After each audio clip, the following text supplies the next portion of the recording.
सभी को जय मसीह, प्रेज द लॉर्ड। और सबसे पहले परमेश्वर पिता को बहुत बहुत धन्यवाद और हमारे पास्टर डैनियल सर को भी बहुत बहुत धन्यवाद कि ये इस मौका को सबसे पहले दिए और यहाँ पे आए हैं। और ये बाइबल कॉलेज 7 दिन के लिए यहाँ पे आए हैं और आज हम लोग का लास्ट दिन था और यहाँ से आज हम लोग यहाँ से जाएंगे। और ये 7 दिन का बाइबल में 7 दिन का बाइबल कॉलेज में हमने और हम सब लोगों ने भी बहुत ही डेप्थ बातें, गहरी बातें हम लोगों ने सीखे हैं। इसमें से मैं बताना चाहूँगा कि सबसे पहले बाइबल क्या है, इसको कैसे पढ़ते हैं, संदर्भ में, कॉन्टेक्स्ट में, इन सारी बातों को सीखें। और इसमें बाइबल 2 भाग कैसे हुआ, क्यों हुआ, इसके बारे में सीखें। उसके बाद जी ओके सर। और हम लोगों ने फिर सीखा कि पृथ्वी कैसे बनी। और हम लोग को ये पता था, बहुत लोगों को तो ये भी नहीं पता है कि फर्स्ट पृथ्वी, सेकंड पृथ्वी और थर्ड पृथ्वी, ये कुछ लोग भी जाने। उसमें से एक और ऐड हुआ है जिसको फोर्थ पृथ्वी बोलेंगे और ये बहुत ही गहरी है। खुद मैंने भी ये फोर्थ पृथ्वी के बारे में नहीं जान रहा था, लेकिन यहाँ आने के बाद इस फोर्थ पृथ्वी के बारे में मैंने जाना और अद्भुत तरीके से। और उसके बाद मैं बताना चाहूँगा कि पुराने नियम में हम लोग तंबू के बारे में जानते हैं, लेकिन तंबू के अंदर में क्या क्या है, उससे यीशु मसीह का कैसे कनेक्शन है, फिर वहाँ से हम सब का कनेक्शन, जो एक विश्वासी है उसका कनेक्शन कैसे है, इसके बारे में भी सीखा बहुत ही अद्भुत तरीके से। उसके बाद बहुत सारे पुराने नियम के कनेक्शन से और नए नियम के कनेक्शन से और प्रभु यीशु मसीह के साथ जोड़ा गया है कैसे, है ना। बहुत लोग तो जानते हैं हाँ वहाँ है, लेकिन कैसे उसको तो मिलाना पड़ता है ना, मैच करना पड़ता है ना। तो इससे यहाँ आप आने के बाद ऐसे सीखे कि पुराना नियम और नया नियम, ये दोनों में सिर्फ और सिर्फ यीशु मसीह ही दिखता है।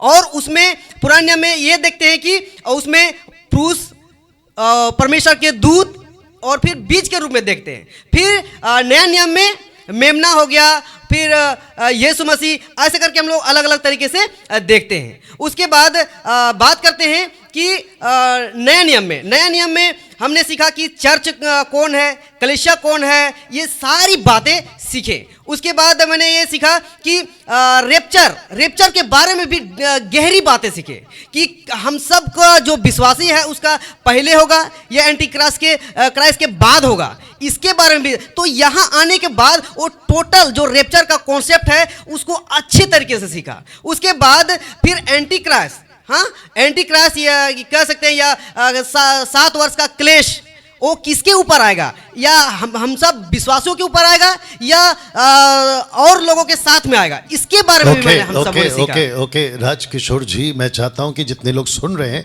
आप ये पॉइंट, क्योंकि रैप्चर की बात है, क्योंकि बहुत सारे पास्टर्स लोग सिखाते हैं, खास करके सूरज प्रमाणी भी सिखाता है, कहता है कि कलीसिया के ऊपर चिप आ सकता है और कलीसिया महाक्लेश में चिप का सामना कर सकती है। अभी मैं उस वीडियो को पूरा नहीं देखा हूँ क्योंकि मेरी आदत नहीं है किसी भी प्रचारक के वीडियो में घुसकर उसकी नुक्स निकालना जैसे कई लोग करते हैं। और आप लोगों को अभी से बता दूं कि सूरज प्रमाणी के ऊपर ये आज का ये जो वीडियो बनेगा ये मैंने तय नहीं किया है। दरअसल सूरज प्रमाणी का कोई एक आदमी है, क्या नाम है उसका, द वर्ड ऑफ ट्रूथ का कोई चैनल चलाता है, वर्ड ऑफ गॉड बोल के कोई चैनल चलाता, रखूँगा मैं।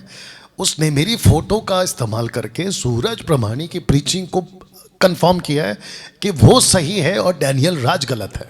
तो यूट्यूब पे और फेसबुक पे जब ये वीडियो अपलोड हो रहा होगा और आप लोग जो 2-4 दिन से सूरज प्रमाणी के ऊपर, जब मैंने कहा कि ये वो इंसान है जो परमेश्वर के सीधे मार्ग को टेढ़ा कर रहा है, तो आप लोगों ने, बहुत सारे लोगों ने कमेंट्स नीचे डाले थे कि सूरज प्रमाणी सही है, आप गलत है, देख रहे हो। तो ऐसे ही ये शुरुआत मैंने नहीं की है, उसके विरोध में बातें करना, उसका फोटो लेना। मेरा इतिहास उठा के देख लीजिए फेसबुक और यूट्यूब का, मैं किसी के फोटो को नहीं लगाता, मैं किसी के वीडियो पे बात नहीं करता, जब तक वो मुझे नहीं छेड़ते मैं नहीं छेड़ता। और क्योंकि जब मुझे छेड़ोगे तो फिर ये बात अलग है कि फिर मैं अपने जो लोग हैं उनको, और साथ ही साथ में तुम लोगों की हरकत की वजह से, यानी कि जंगली बीज अगर गेहूं गेहूं के साथ में बो दिया गया और वो गेहूं और जंगली बीज दोनों दिख रहा है, तो मेरा फ़र्ज़ है ये बताना कि ये गेहूं होता है और वो जंगली बीज होता है। इंग्लिश में ये वीट और वो वीड, ये मेरा फ़र्ज़ है बताना, और यही मैंने किया है। तो मैंने नहीं बनाया उसकी वीडियो, उसने उनके लोगों ने मेरे विरोध में वीडियो बनाई है। तो जिसके चलते मैं चाहता हूँ कि आप सबको बताओ कि ये जो चिप है, क्या कलीसिया उसका सामना करेगी? नंबर 1। नंबर 2, क्या कलीसिया महाक्लेश में से गुजर कर जाएगी या महाक्लेश के पहले ही कलीसिया उठा जाएगी? आपने क्या सीखा और वचन के आधार पर बताइएगा। तो अभी जैसा कि सर बताए कि क्या विश्वासियों को चिप लगेगा, तो ये डॉट मुझे भी थी, है ना, मुझे भी डरते हैं। और बहुत सारे बीच बीच में आते हैं तो डर लगता है। जैसे कि अभी कोरोना आया था तो वैक्सीन को लेकर भी, तो ऐसे ही और आएंगे भी, तो इससे हम लोग डरे हुए थे और हम भी कुछ में डॉट थे। लेकिन यहाँ आने के बाद मैं बताना चाहूँगा कि किसी भी अगर एक सच्चे विश्वासी है ना, तो आपको किसी भी रीति से कोई भी चीप से आपको डरने की आवश्यकता बिल्कुल नहीं है, क्योंकि हमको उसमें नहीं जाएंगे हम। और ये दूसरा था कि क्या साफ कर दो, चिप मतलब 666 666 का। जी सर। हाँ, ना तो सुनिए ना हाथ पे ना माथे पे, कहीं पे आपको कलीसिया सामना नहीं करेगी, क्योंकि कलीसिया बोल देना उठा ली जाएगी। जी बिल्कुल सर, कि किसी को भी जो 666 का जो जिक्र है ना प्रकाशित वाक्य में, उसका किसी के ऊपर ना माथे में या शरीर में ना हाथ में कहीं पे नहीं। क्यों? क्योंकि उस राजकिशोर किसी पे नहीं, सिर्फ कलीसिया पे। जी, जो कलीसिया है, एक सच्ची कलीसिया है, उसके ऊपर नहीं लगेगी। क्यों? क्योंकि उस एंटी क्राइस्ट से पहले ही हम सब जो सच्ची कलीसिया है वो रेप्चर हो जाएंगे, उठा लिए जाएंगे। तो इसीलिए किसी के भी डरने की जरूरत नहीं है, और उसको सही तरीके से जानने के लिए आपको यहाँ आना ही पड़ेगा। उसके बाद कुछ और पॉइंट्स है जो मैं कि क्लियर कर देना चाहूँगा। जैसे कि 1000 वर्ष है ना, 1000 वर्ष के बारे में भी मैं खुद कंफ्यूज में था कि हम लोग यहाँ राज्य करेंगे इन लोगों के बीच में, लेकिन ये भी नहीं है। हाँ, हम लोग का जो 1000 वर्ष का जो राज्य है एक अलग दुनिया है। तो ये यहाँ आने के बाद बहुत ही गहरी तरीके से सिखाया गया, समझाया गया, और भेद की बातों को साथ ही बताना चाहें कि जो नया यरूशलेम है उसके बारे में भी यहाँ पे आके सीखे हम लोग। और कुछ को बताना चाहिए, जैसे दशमांश को लेके, होली स्पिरिट के बारे में, ये सारी बातें और कुछ मुझे डाउट्स था, लेकिन टोटल यहाँ आने के बाद क्या हो गया, क्लियर हो गया। और जब मैं घर पे था तो हमने सोचा था कि यहाँ आने के बाद कुछ जैसे बाहर सीख रहे थे और ये थोड़ा बहुत होगा ऐसा करके मैंने सोचा था। लेकिन यहाँ आने के बाद जो 7 दिन यहाँ हम लोगों ने गुजारे हैं वो पल पल याद आता है, और ये यादगार रहेगा हम सबों के लिए। क्यों? क्योंकि यहाँ का जो शिक्षा है ना, यहाँ आने के बाद एक अलग ही है। और इसीलिए सर बोले भी थे, या पोस्ट भी डाले थे कि हम अलग नहीं हैं, हमारी दुनिया ही अलग है। तो जब यहाँ आए ना, इसको वाकई में हम सबको समझ में आ गया कि सच में हम सब अलग नहीं, हमारा दुनिया ही अलग है। क्यों? क्योंकि आज जो गलत शिक्षा वाले लोग हैं ना, और बहुत सारे विश्वासी हैं ना जो खुद को बोलते हैं कि हम सब ठीक हैं, और देखते हैं कि सब आधा संसारिक में, आधा परमेश्वर में, यीशु में सब लिप्त हैं। तो उसको ये पता नहीं चल पा रहा है कि हम अलग हैं, हमारी दुनिया अलग है, क्या है कुछ नहीं पता चल रहा है। लेकिन यहाँ आने के बाद वाकई में यहाँ तक कि मैं कहना चाहूँगा कि जो एमएमई के लोग हैं, खरी शिक्षा के लोग हैं, हाँ, जिसे मैं भी था, और जब घर में था तो लगता था कि हाँ अब खरी शिक्षा में आ गए हैं तो सब ठीक है, कंफर्म है ऐसा। लेकिन वहाँ से भी यहाँ आने के बाद बहुत ही और अलग हो गए, जो कि अभी क्लियर हो गए, और इससे अब घबराने की बात नहीं है। और लास्ट में बताना चाहूँगा कि पृथ्वी कैसी बनी, मनुष्य कैसे बना, आदम हवा अलग अलग रचना हुआ कि एक ही बार हुआ, इसके बारे में भी यही क्लियर हुआ। परमेश्वर को भी धन्यवाद देते हैं, और पास्टर सर को भी धन्यवाद देते हैं कि हम सबों को मौका दिए। जी ओके। साथ ही साथ मैं चाहता हूं कि आप ये भी बताइए, बहुत लोग सिखाते हैं कि बपतिस्मा पत्रस वाला सही है, ना कि मत्ती 28 का 19 वाला। मत्ती 28:19 में लिखा कि जाओ सारे जाति के लोगों को चेला बनाओ, पिता पुत्र पवित्र आत्मा के नाम से बपतिस्मा दो। वहाँ पे 3 नाम है। क्या आपने यहाँ पे ये सीखा कि वो 3 नाम नहीं, माफ करना, वो एक नाम नहीं बल्कि वो 3 नाम का बपतिस्मा सही है।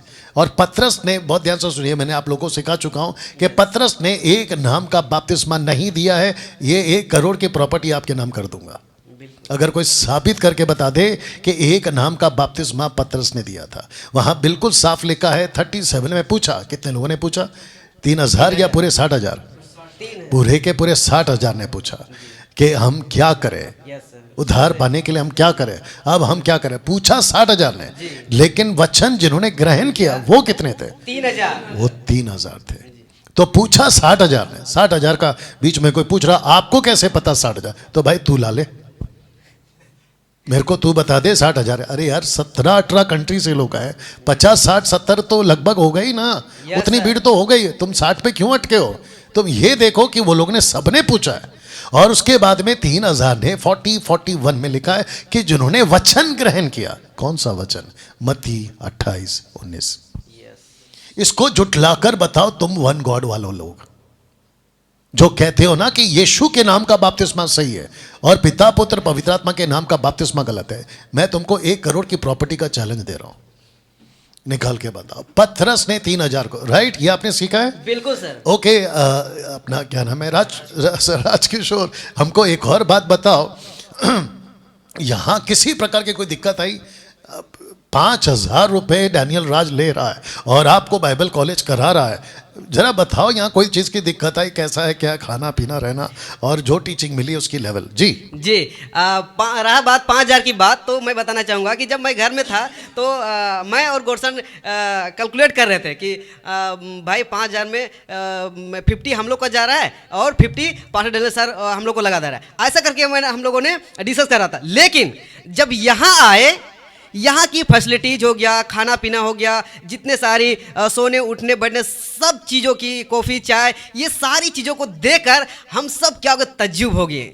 और बाद में हम सब सोचने पे मजबूर हो गए कि हम लोग जो सोच रहे थे ना, कहीं उसे परे है, अलग है। सोचिए, हम तो ये कह सकते हैं कि 10% में मात्र हम लोग 100% में मात्र हम लोग 10% इन्वेस्ट किए हैं। उसमें से अगर बोले तो मात्र 5,000 का तो खाना ही खा लिए हैं।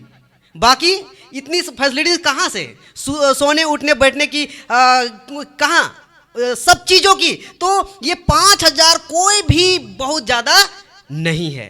और एक बताना चाहेंगे कि जो खाना जो खा रहे हैं ना, वही खाना सर का भी है।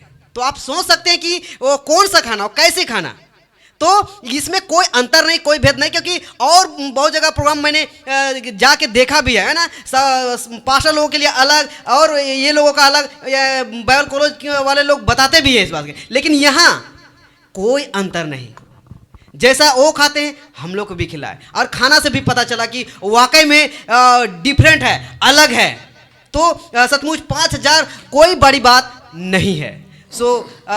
लास्ट में बताना चाहूँगा कि आप सब जरूर यहाँ पे आए और इस एक बहुत ही अच्छी मौका है। हाँ, और क्यों जरूरी है, लास्ट में मैं एक बार फिर से क्लियर कर देना चाहूँगा कि हम सब घर बैठे सोचते हैं कि उसके वीडियो से ही हम लोग सीख जाएंगे, ऐसा सोचते हैं, है ना। लेकिन वैसा नहीं सोचना है। जितने भी ऑनलाइन जुड़ना चाहते हैं या फिर यहाँ आना चाहते हैं, उन सब को भी कहना चाहता हूँ कि आप यहाँ आइए। यहाँ आने के बाद ही आपको एक एक चीज़ कट टू कट आपको सीखने के लिए मिलेगा। और आप यहाँ जब आएंगे और जब आपका पूरा स्टडी हो जाएगा ना, आप गवाही देंगे जैसा अभी मैं दे रहा हूँ। और आप ये बोल पाएंगे कि वाकई में डिफरेंट है, अलग है और एक एक चीज़ों को मैंने सीखा है। आप सब जरूर यहाँ पे आए और सीख के जाए और लोगों को भी भेजे, ताकि जो शिक्षा यहाँ जो दी जा रही है, एक एक कलीसिया को, एक एक विश्वासियों को बहुत जरूरी है। ये जो शिक्षा है ना, एक्चुअली में हर चर्च में, हर कलीसिया को, हर विश्वासों को सिखाने का था। लेकिन कि दुख होता है कि कुछ सदियों से पहले से ही गड़बड़ कर दिया है, जिसके चलते आज जो यहाँ शिक्षा है ना, वो शिक्षा वहाँ दिया ही नहीं जा रहा है। जिसके चलते आज बाइबल कॉलेज तो बहुत सारा है, वहाँ नहीं सिखाया जा रहा। क्यों? क्योंकि वो शिक्षा है ही नहीं। वो शिक्षा जो एक विश्वासी को, एक कलीसिया को पता होना चाहिए, इस शिक्षा के बगैर आप प्रभु के राज्य में आप प्रवेश नहीं कर पाएंगे। जिसके वजह से हम सबों ने और पास्टर डेनियल सर ने इतनी इफेक्ट लगाए हैं। ताकत लगाएं ताकि हम सब आप सब बहुत सारे लोग भी बचाए जाए। सो जरूर आपका इसमें मोस्ट वेलकम है, जरूर Okay. आप आए और क्या- बहुत कुछ बातें सीखे जाए। सो इतनी सारा बातों को रखकर मैं अपनी बातों को विराम देता हूं। सो सबको जय मसीह, praise Lord, God bless you all. Okay, thank you Jayesh Kishore.